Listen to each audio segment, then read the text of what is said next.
সকলকে আমরা ধন্যবাদ জানাচ্ছি, বিশেষ করে যারা আমাদের আজকের এই আয়োজনকে যারা সহযোগিতা করার জন্য গণমাধ্যমের আমাদের বন্ধুরা এসেছেন, আপনাদের সকলকে আমরা কৃতজ্ঞতা জানাচ্ছি। আসলে এই ঘটনা যখনই ঘটেছে তার কিছুক্ষণ পরে বাংলাদেশ জাতীয়তাবাদী ছাত্রদল একটি জরুরি প্রেস নোটের মাধ্যমে শুরুতে আমরা একটি মেডিকেল টিম গঠন করেছি বাংলাদেশ জাতীয়তাবাদী ছাত্রদলের আমাদের যারা ডাক্তাররা রয়েছেন তাদের সমন্বয়ে। তারা শুরুতেই উত্তরার বিভিন্ন হসপিটালে, আপনারা দেখেছেন যে বিভিন্ন হসপিটালে তারা সহায়তা করেছে এবং অ্যাম্বুলেন্স সহযোগিতা দিয়েছে। তার কিছুক্ষণ পরে আমরা শুনতে পেলাম যে যারা আহত হয়েছে তাদেরকে ইমার্জেন্সি ঢাকা মেডিকেলে পানি ইউনিটে শিফট করা হচ্ছে। এবং এই ঘটনা শোনার সাথে সাথে আমাদের ঢাকা বিশ্ববিদ্যালয়ের নেতৃবৃন্দ এবং ঢাকা মেডিকেলের আমাদের যে ইউনিট রয়েছে তারা এখানে গুরুত্বপূর্ণ দায়িত্ব পালন করেছে। বিশেষ করে আপনারা দেখেছেন যে রক্তের যে একটা ক্রাইসিস ছিল সেটি দূর করার জন্য আমাদের ঢাকা বিশ্ববিদ্যালয়ের এবং ঢাকা মেডিকেলের নেতৃবৃন্দরা অপরিসীম ভূমিকা পালন করেছে। একই সাথে এই এলাকায় বিশ্ববিদ্যালয় এবং ঢাকা মেডিকেলের নেতৃবৃন্দ এবং কেন্দ্রীয় সংসদের নেতৃবৃন্দরা ব্যাপক ভূমিকা পালন করেছে। এবং গত 2 দিন ধরে বাংলাদেশ জাতীয়তাবাদী ছাত্র দলের পক্ষ থেকে জরুরি সহায়তা কেন্দ্র এখানে আপনারা দেখেছেন এটি চালু রয়েছে। এবং আজকে সকালে আমি রাজশাহীতে যে আমাদের যে ফ্লাইট লেফটেন্যান্ট যিনি শহীদ হয়েছেন ওনার কবর আমি জিয়ারত করে আমি সকালে এখানে এসেছি। আমাদের দলের ভারপ্রাপ্ত চেয়ারম্যান জনাব তারেক রহমানের পক্ষ থেকে আমাদের বাংলাদেশ জাতীয়তাবাদী ছাত্র দলের পক্ষ থেকে আমরা যারা এখানে চিকিৎসা নিচ্ছেন তাদেরকে আমরা সামান্য আমাদের সাধ্যমতে আমরা চিকিৎসা সামগ্রী আমরা প্রদান করছি।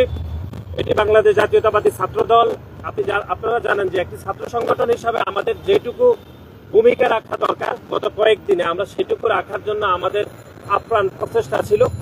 এবং তারই ধারাবাহিকতায় আমাদের সাধ্যমতে আমরা এখানে চিকিৎসা সামগ্রী প্রদান করছি।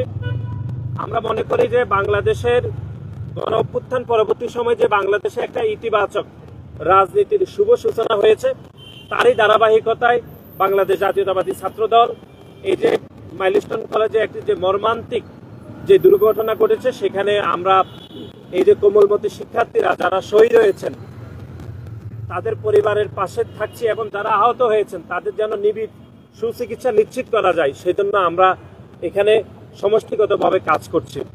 এবং আজকের এই চিকিৎসা সামগ্রী হয়তো এটি যারা এখানে চিকিৎসা নিচ্ছেন তাদের জন্য হয়তো এটি পর্যাপ্ত না, কিন্তু তারপরও ছাত্র সংগঠন হিসাবে আমাদের যেটুকু সামর্থ্য রয়েছে সেই সামর্থ্য দিয়ে আমরা ওনাদের পাশে থাকার চেষ্টা করছি। এবং আমরা সরকারের নিকট আমরা বিনীত অনুরোধ করব যেন ওনাদের সুচিকিৎসা নিশ্চিত হয়, সেই জন্য সরকার যাবতীয় প্রতিটি পদক্ষেপ গ্রহণ করবে বলে আমরা বিশ্বাস করি।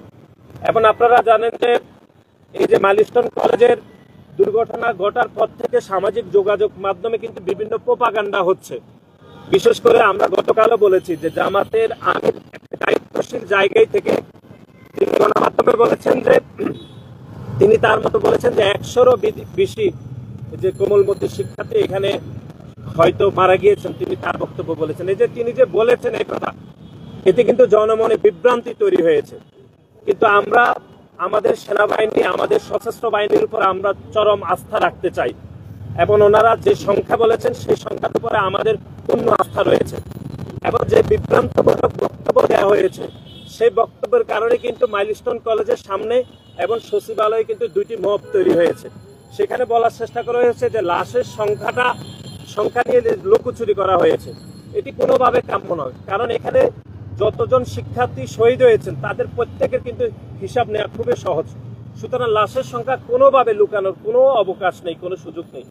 সুতরাং এরকম একটি দায়িত্বশীল পদে থেকে এরকম জনমনে বিভ্রান্ত তৈরি যে হয়েছে সেজন্য জামাতের আমিরের উচিত ছিল যে দুঃখ প্রকাশ করা, সেটি কিন্তু আমরা দেখিনি, বরং তিনি গণমাধ্যমের সামনে তিনি ভুল তথ্য উপস্থাপন করেছেন। আমরা আবার বলছি আমাদের সেনাবাহিনীর উপর আমাদের পূর্ণ আস্থা রয়েছে এবং আমাদের সশস্ত্র বাহিনী অন্য যে বাহিনীগুলো রয়েছে তাদের উপর আমাদের আস্থা অপরিসীম। আমরা শহীদদের সংখ্যা নিয়ে আমাদের যেটি গণমাধ্যমে প্রকাশিত হয়েছে এটি আমরা পূর্ণ আস্থা রেখেছি এবং আমরা মনে করব যে সরকার যারা শহীদ হয়েছে তাদের প্রতি পরিবারকে তারা রাষ্ট্রীয়ভাবে ক্ষতিপূরণ দেওয়া উচিত বলে আমরা মনে করি। এবং যতদিন পর্যন্ত এই যে কোমলমতি শিক্ষার্থীরা সহ এখানে শিক্ষক যারা আহত হয়েছেন তাদের 100% চিকিৎসা নিশ্চিত করার জন্য সরকারের কাছে আমরা বাংলাদেশ জাতীয়তাবাদী ছাত্র দলের পক্ষ থেকে আমরা জোর দাবি জানাচ্ছি। আপনাদের সকলকে আমরা ধন্যবাদ জানাচ্ছি।